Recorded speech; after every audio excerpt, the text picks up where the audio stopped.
If a dog sits down and refuses to move you, listen, especially when that dog is trained to sniff out bombs.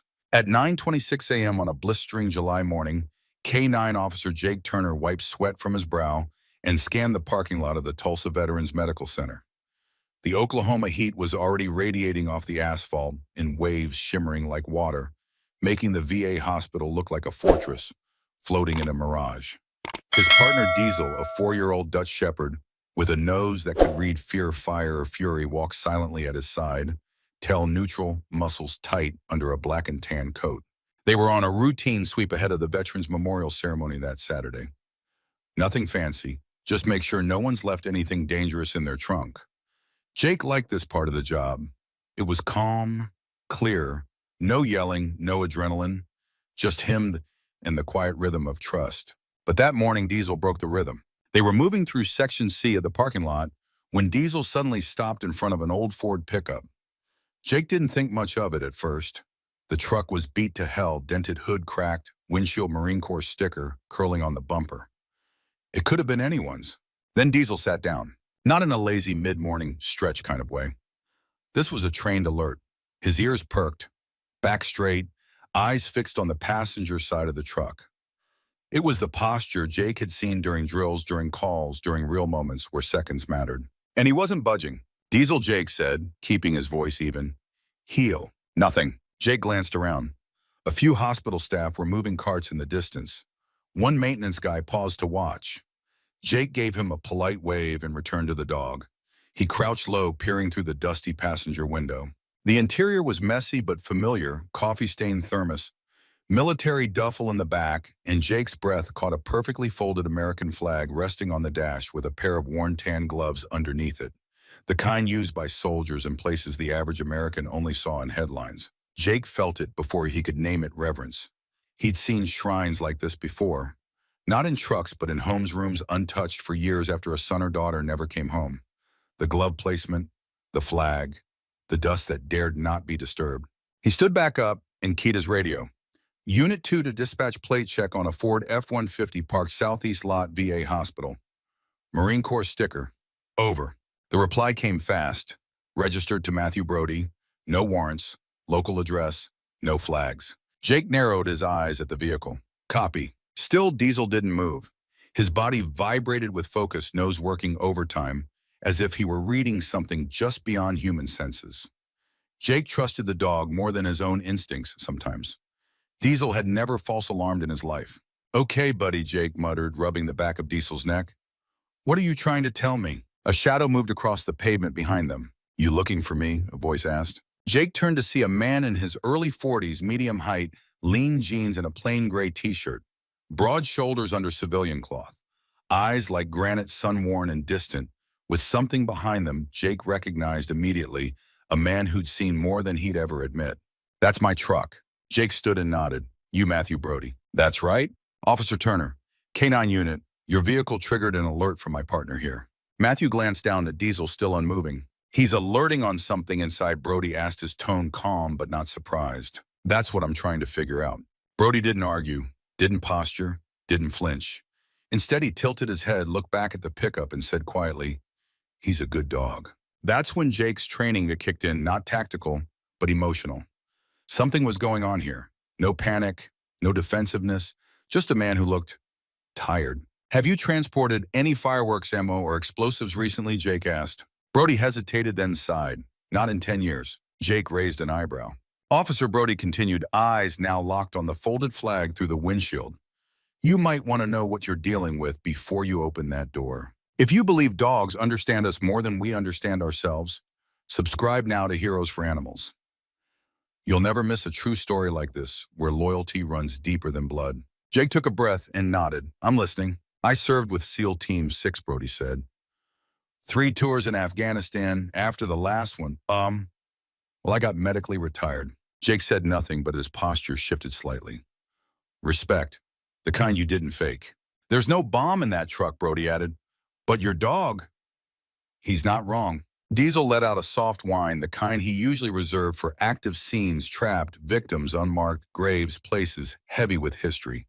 Jake walked slowly around the truck and tried to look under the passenger seat. Too dark. Mind if I take a look inside, he asked. Brody nodded. Go ahead. The door handle was hot to the touch. As Jake opened it, a wave of superheated air spilled out old vinyl oil and something else. Something acrid. Something scorched. Diesel inched closer, nose working. Jake crouched, flashlight in hand, and aimed beneath the seat. There, wedged behind the rails, was a tightly wrapped bundle, about the size of a thick book. Olive drab canvas, secured with layers of duct tape worn soft with age. Mr. Brody, Jake said, never taking his eyes off the object. Can you tell me what this is? Brody walked forward and looked down. You found it. Jake carefully reached in gloved hands, steady, and pulled it out. The bundle was heavier than it looked. 10 years, Brody murmured. I've been carrying that thing 10 years. Jake placed it on the hood and took out his utility knife. He paused, watching Brody for any sign to stop. Brody just nodded. Jake sliced through the tape, unwrapped the canvas slowly, reverently. Inside was a cylindrical metal object, roughly the size of a soup can, pitted, scorched, military issue. The chemical detector clipped to Jake's vest beeped softly, trace ammonium perchlorate. Flare casing, Jake guessed. Brody shook his head. Memorial capsule. Jake turned toward him, confused. We couldn't always bring our brothers home, Brody said, his voice steady but distant. Sometimes we couldn't even find all the pieces, so we started collecting what we could. Soil, fragments, anything we could carry. Jake looked again at the object in his hand, at the carbon scoring the twisted edges. And this one, he asked. Brody exhaled. This one took me 2 years to fill. IED in Helmand. Should have killed me. Killed my partner instead. Jake's mouth went dry. Brody stared down at Diesel. He was a German shepherd. His name was Atlas. Jake Turner had opened a lot of strange things in his career. He'd unwrapped packages with timers, peeled back floorboards, hiding meth labs, and even once dug up an old duffel bag stuffed with teeth. But nothing had ever felt quite like this. This wasn't evidence. This was grief tightly wound and duct-taped in canvas. He stared down at the scorched metal cylinder, clearly military and just as clearly personal. Something about the way Brody looked at it told Jake this wasn't about danger. It was about memory. Atlas, Jake repeated quietly, letting the name settle between them like dust in the sun. Brody nodded. He was 3 years old when they assigned him to us. Full-blooded German shepherd. Solid black, built like a truck. Smart as hell. Jake glanced at Diesel, who now sat next to the open truck door, still locked in on the capsule but no longer in alert posture. It was something gentler now. Quieter. Respectful. He trained with us for 2 months before deployment, Brody continued. You get attached quick. It's not like they're just another soldier. They're more than that. They're always watching, always between you and the bad things. Jake knew what he meant. He felt it with Diesel all the time. That silent presence beside him, the way the dog always seemed to know when tension was rising before any human did. We were in Sangin Province, Brody went on, voice slow, like he was dragging the memory from deep underwater. Just another routine patrol. Or as routine as things ever got out there. Atlas was on point about 10 feet ahead of me. The words came easier now, like once the seal was broken, the story demanded to be told. I had this rule, Brody said. I never let him get out of visual range. If he moved too far, I reeled him back. He wasn't just a dog, he was my guy. I watched him like I watched my brothers. Jake didn't interrupt. He just stood beside the hood of the truck, arms folded, letting the sun bake down on his shoulders. Brody was somewhere else now, another country, another time. There'd been some chatter about a new type of IED, Brody said. Low metal content, harder to detect. Our sweep team didn't pick it up. Atlas did. He stopped cold. No bark, no growl, just froze. Jake's stomach turned. I gave the signal to halt. Didn't take a step forward, but Atlas was already moving. Brody's jaw tightened. He turned back, looked at me once like he knew, like he was saying goodbye. Diesel let out a soft exhale, almost a whine, like he felt the tension coiling in the air. Then the world turned white. Silence. Jake didn't need to hear the rest. He'd never served overseas, but he'd been a cop long enough to understand the kind of silence that followed explosions. He'd seen that stare before in veterans who'd lost more than they could say. The 1,000-yard gaze wasn't just a phrase. It was real. It had weight. I remember hitting the dirt, Brody said finally. Couldn't hear anything. Just this ringing. And when I got my eyes to focus, he was gone. Jake took a breath. You found him? Eventually, not all of him, but enough. That was all he said, but the grief in his voice was thick as oil. It took me 2 years to gather everything. Not just pieces of him bits from the site, a piece of his collar, some soil, things that mattered, things that belonged to that moment. Then I sealed it all in this capsule. Jake looked again at the metal container. No wonder Diesel had locked onto it. The compound inside ammonium perchlorate was still present after a decade. The scent might have been faint to a human, but to a trained dog, it was practically shouting. You've been carrying this around for 10 years. Everywhere, Brody said. It stayed under my bed for a while, then in a box. But I always knew where it was, like part of him was still with me. I couldn't bury him, I couldn't move on, so I kept him close. Jake nodded slowly. He'd lost his first human partner to a drunk driver in his second year on patrol. The funeral had been full of bagpipes and folded flags, but the ache stuck around like rust. It changed the way he moved through the world. Do you talk about him, Jake asked. In group therapy, Brody gave a small, sad smile. I've sat in that circle every Tuesday morning for 5 years. Listen to guys talk about ambushes, about guilt, about what they lost. But every time I try to speak, it just locks up. Like if I say his name, I'll lose him all over again. Jake understood. Grief has its own language, and silence is one of its favorite dialects. You know what's strange, Brody said, glancing at Diesel? I've walked past bomb dogs before. Airports, courthouses, even protests. None of them ever stopped. None of them noticed. Diesel's trained differently, Jake said. He picks up on old compounds, residue, stuff buried so deep most dogs wouldn't bother. Or maybe Brody said he just knew. Jake didn't argue. For a long moment, neither man said anything. Around them, the VA parking lot began to stir. More veterans were arriving, some on canes, others in wheelchairs. A few nodded at Jake's uniform. One gave Diesel a small salute. And Diesel, in return, wagged his tail once. Slow, solemn, almost like acknowledgement. Brody picked up the capsule and held it in both hands. I was going to leave him here today. Not throw him away. Just move him. Make space. I thought I could finally let go. Jake looked him in the eye. You don't have to. But maybe I do, Brody replied. Maybe carrying him this way, hidden under a seat, taped up like contraband that's not really honoring him. Maybe he deserves more than that. Jake stepped closer and crouched beside Diesel. You know what I think? Brody raised an eyebrow. I think Diesel didn't alert because of a threat. I think he was paying respect. Brody laughed once, a broken, hollow sound. That's a first. A salute from a dog. Jake grinned. Sometimes that's the only kind that counts. Brody knelt, slowly lowering himself to Diesel's level. Diesel didn't flinch. In fact, he leaned slightly toward the man, head tilted. You miss him, don't you? Brody said, barely above a whisper. Diesel tilted his head the other way. He was everything Brody said. More loyal than most people I served with. He never questioned an order, never backed down. When it came time to choose between his life and mine, he chose. Jake swallowed hard. They always do. Brody reached forward and touched Diesel's collar. The dog didn't pull away. He would have liked you, Brody said. He already does, Jake answered. For the first time that day, Brody looked different. Not lighter exactly, but less burdened. Like something had been shaken loose in him. A memory maybe, a promise. I've got group in 20 minutes, he said, standing. Maybe I'll bring this with me today. Not keep it under a seat anymore. Just put it in my lap. Let someone ask. Jake nodded. Maybe that's where it's supposed to be. As Brody turned and walked toward the hospital entrance capsule cradled in his arms like a sacred thing, Jake called out after him. There's a retired canine handler in our department. Name's Martinez. Lost his partner a few years back. You might want to meet him sometime. Brody paused, looked over his shoulder. When I'm ready, Jake nodded. Take your time. Healing's not a race. Diesel stood stretched once, then walked beside Jake as they resumed their sweep. Nothing else alerted that morning. No threats, no residue, no danger. Just two partners walking under the Oklahoma sun, leaving behind a man who for the first time in a decade wasn't walking alone.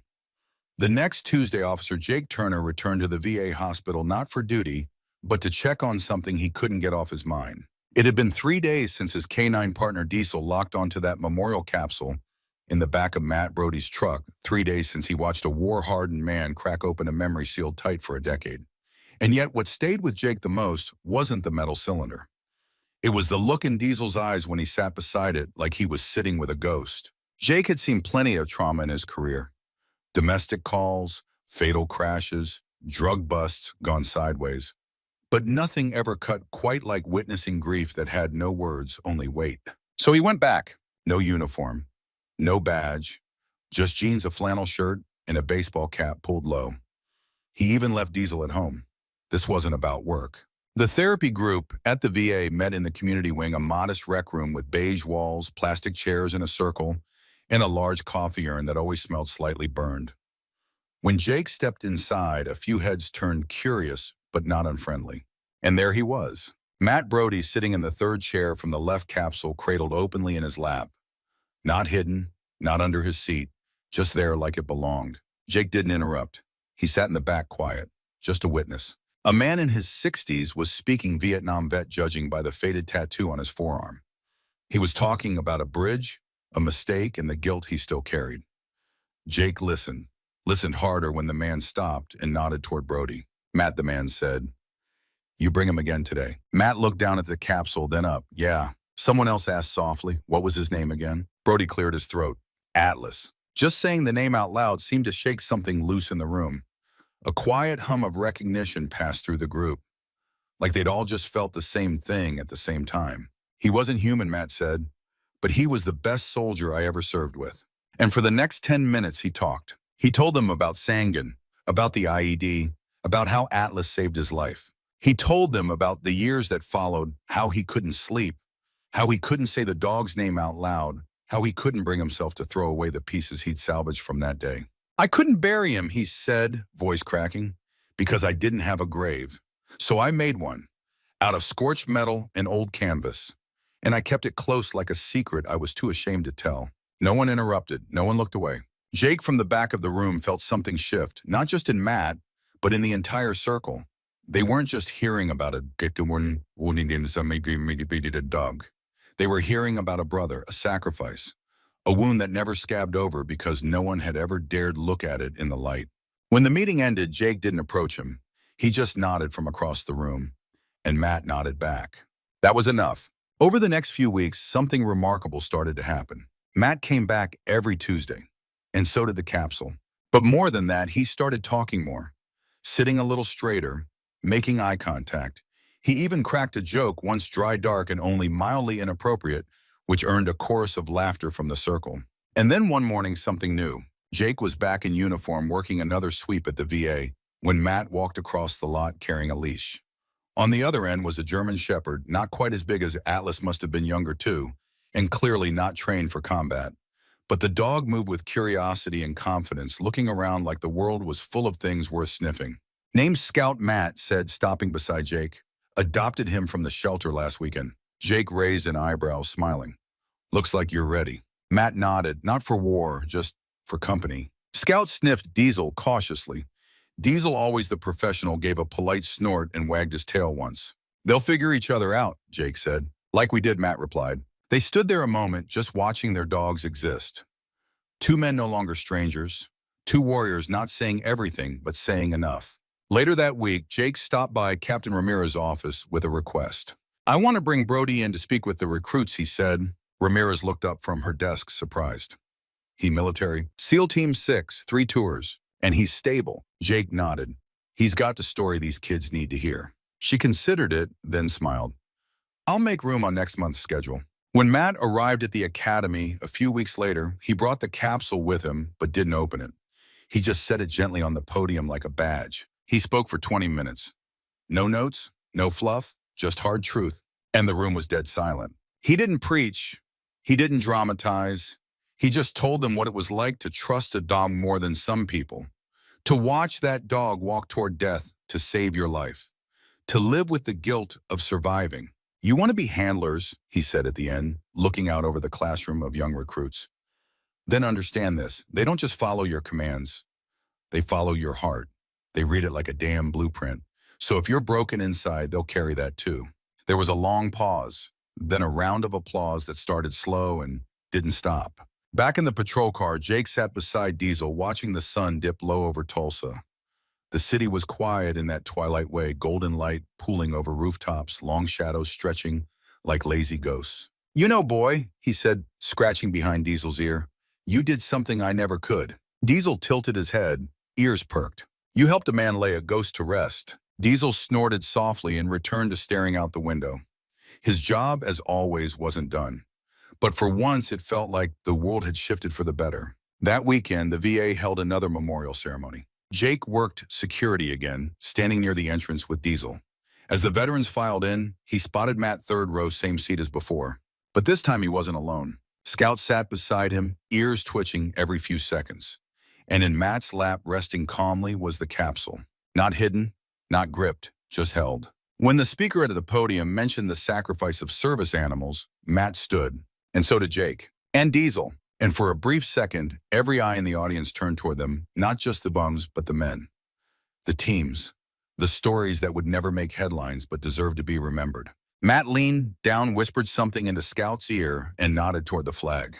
It didn't matter what he said. Some things aren't for the world to hear. They're just for the soul.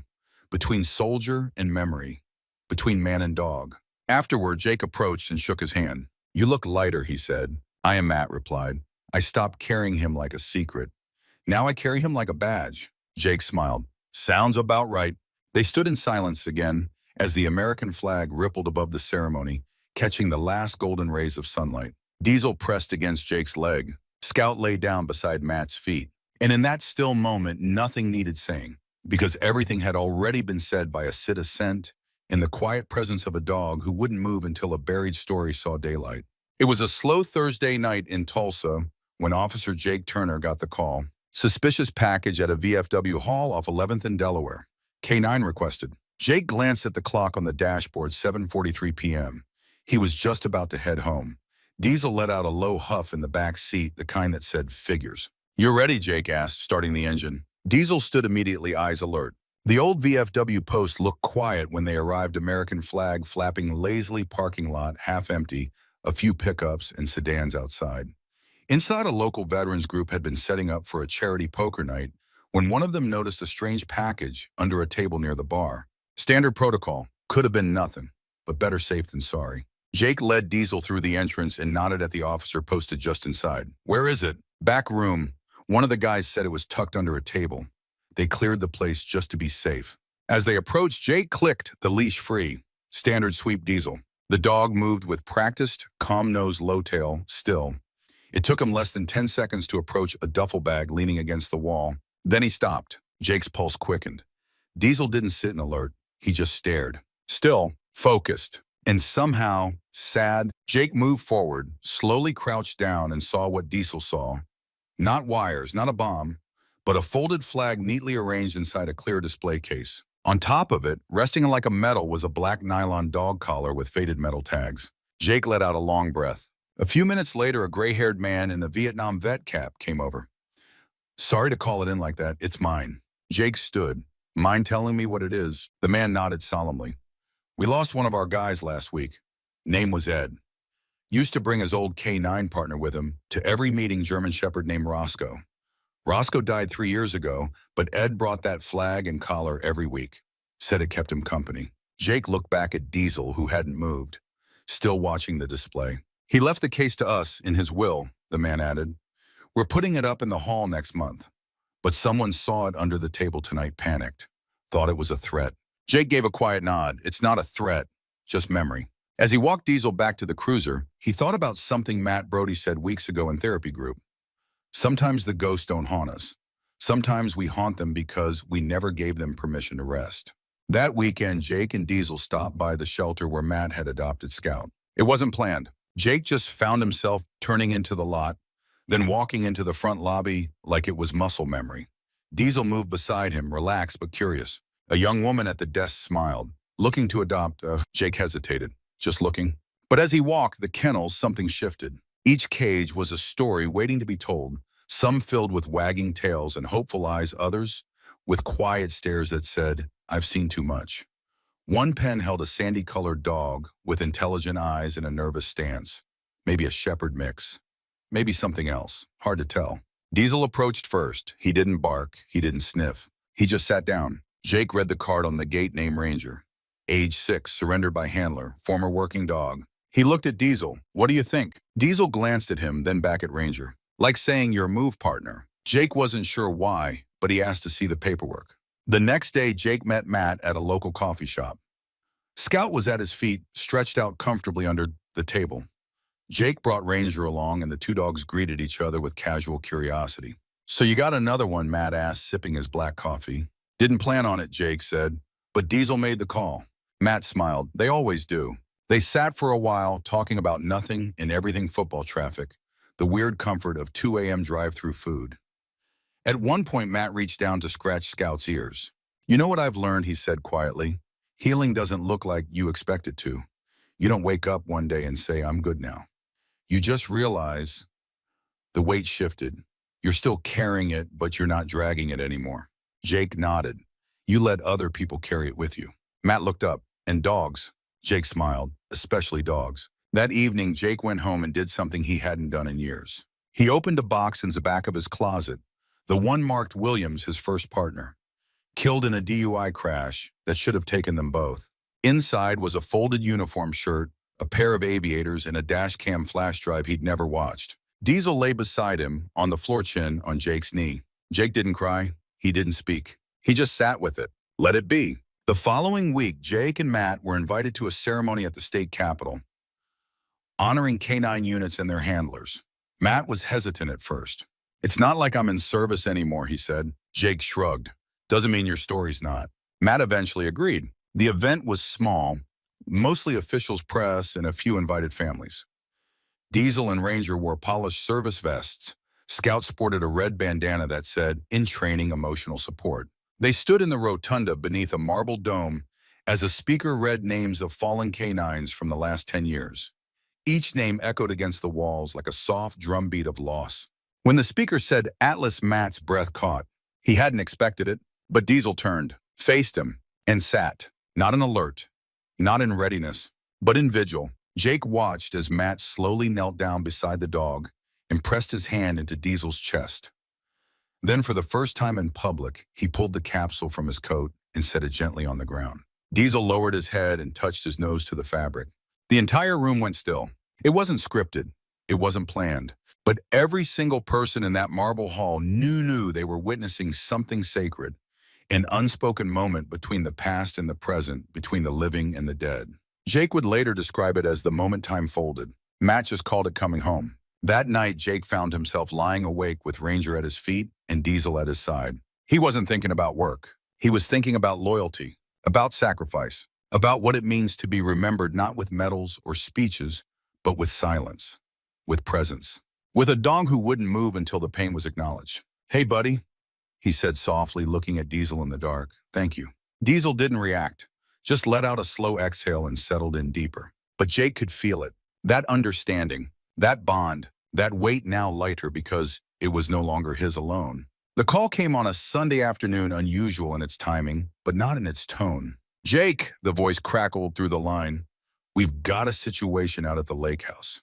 A neighbor called in, something strange, dog barking nonstop near the tree line. Possible abandoned structure.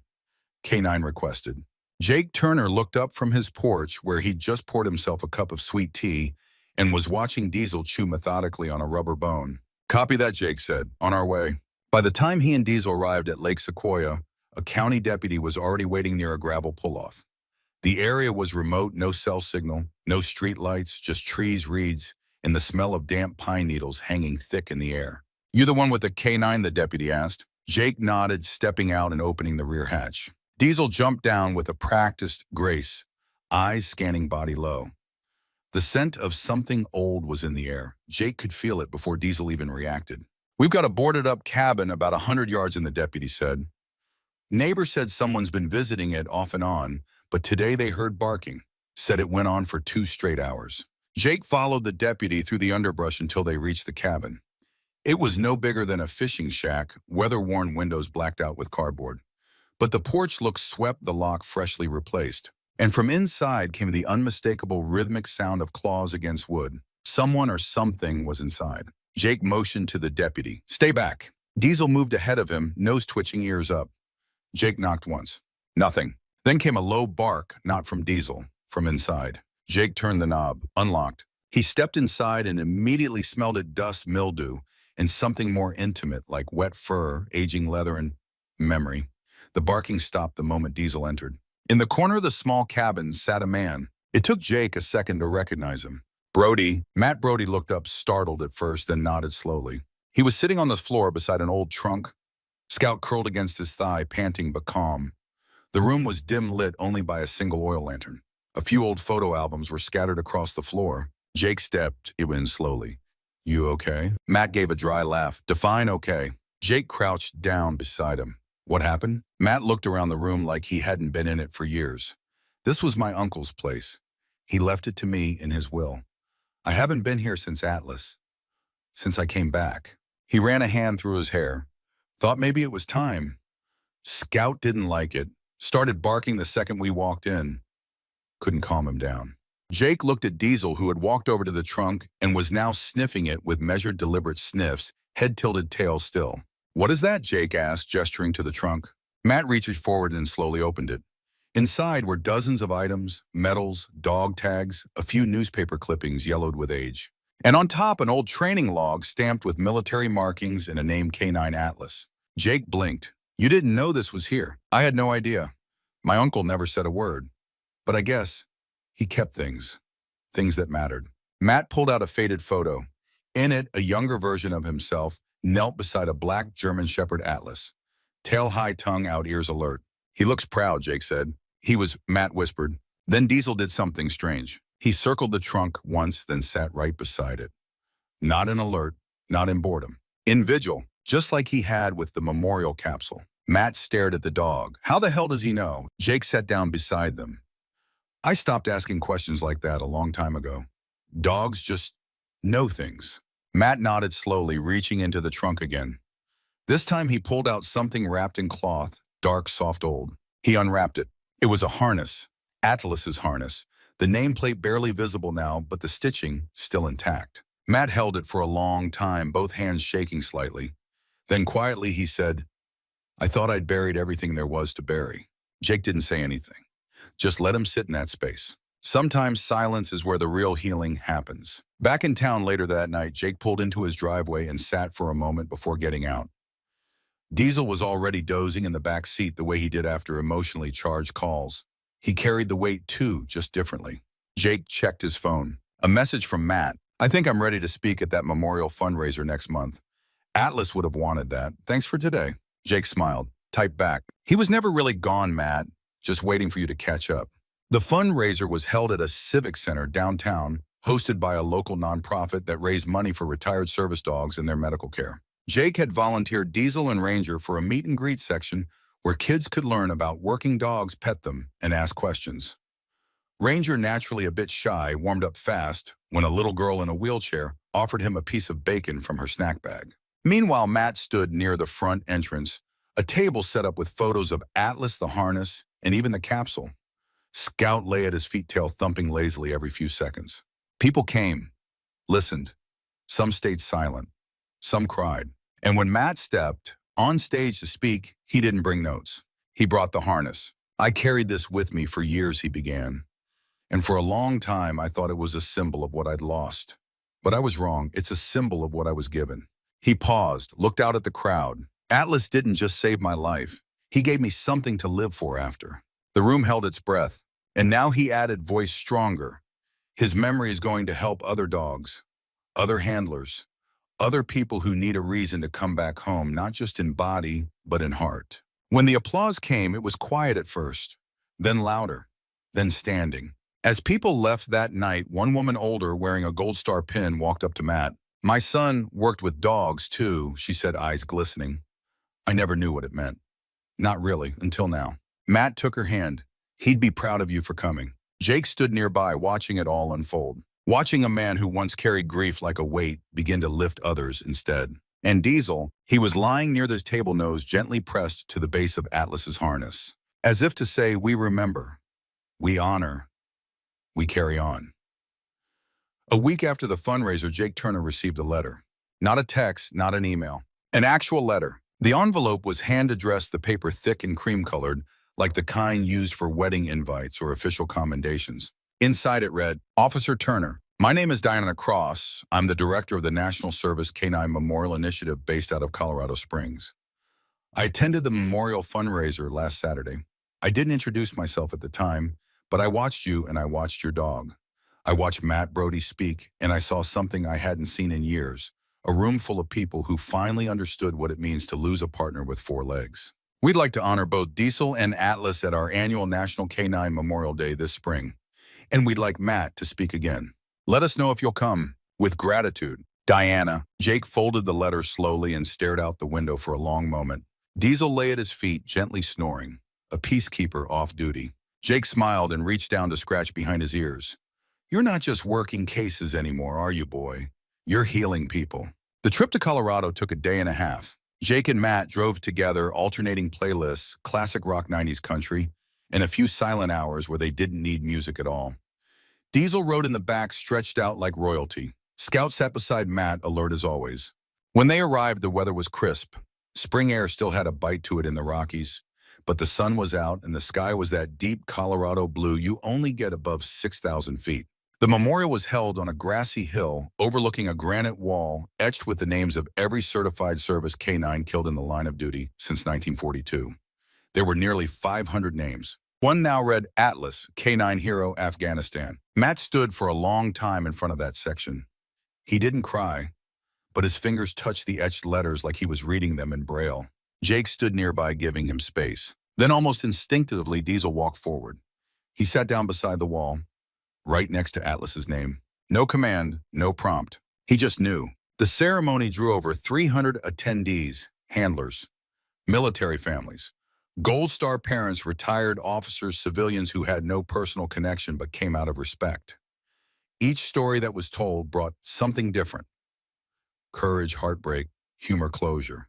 Matt was the final speaker. He walked to the podium carrying Atlas's harness in one hand, the capsule in the other. He didn't read from notes. He didn't need to. When you lose a person, Matt began, the world gives you a way to grieve. Funerals, obituaries, flowers, closures. He paused, looking out over the crowd. But when you lose a dog, especially a working dog, the world doesn't always know what to say. Or do. Some people say, it's just a dog.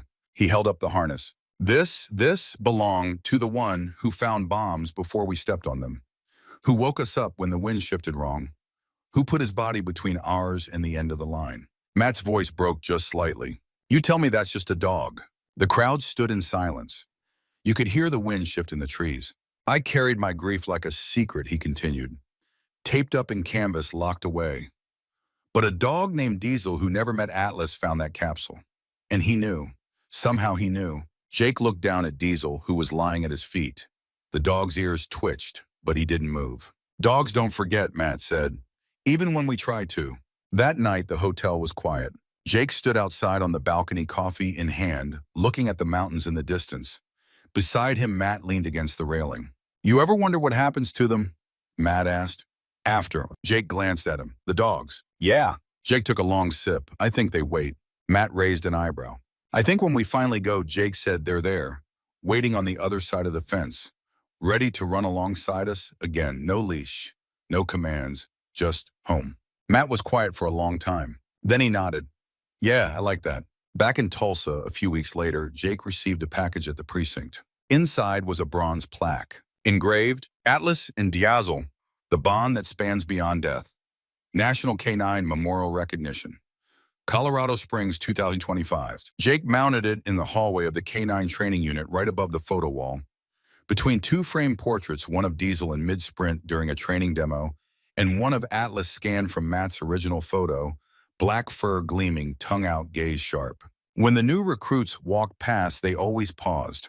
And every time someone asked, who's Atlas? That was the point. Months passed. Life moved. Matt joined the local canine mentorship program, teaching new handlers about post-trauma emotional resilience and the responsibility of partnership.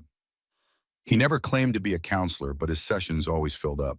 Scout became a registered therapy dog and visited a pediatric cancer ward every Friday. The kids loved him, so did the nurses. Diesel kept working cases with Jake, though slower now. He didn't need to run as fast anymore.